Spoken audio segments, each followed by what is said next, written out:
Welcome back to 999 Haunted. While many believe in ghosts, one New Yorker who was very famous for trying to escape death disputed it.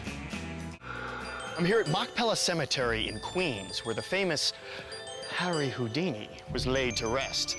And here to tell us more about Houdini's quest to prove that ghosts and the paranormal were just illusions is CUNY professor, historian, and hat wearer extraordinaire, Dr. Phil Schoenberg. Dr. Phil, what are we going to see here today? We're going to see the family gravesite of Harry Houdini. Is it true that he could hover and he shot lightning bolts out of his eyes? Of course not. He was a great magician. He was a great illusionist. In fact, he was the first one to perform the disappearing elephant trick. So I hear that Houdini could actually talk to the dead. Is that true, Dr. Phil? Of course not. His mother had died in 1913. Now, legend has it, well, he wanted to contact dear old mom to get her forgiveness for marrying out of the faith, which was true.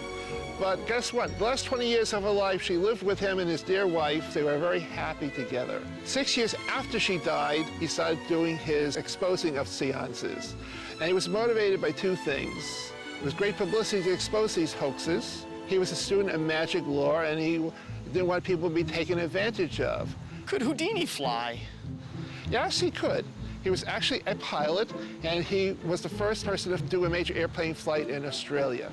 He was also a famous movie producer as well, right? He had his own movie company, but he lost money producing his own pictures. No, couldn't pick a profit out of a hat.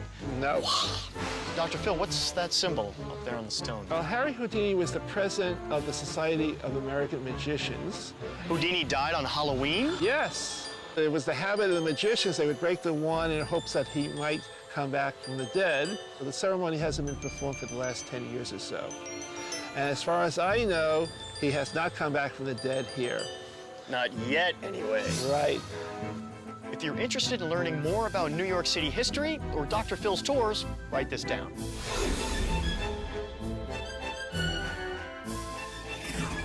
Coming up on 999 Haunted, did you know that some of the best witches are in New York City? Stay tuned.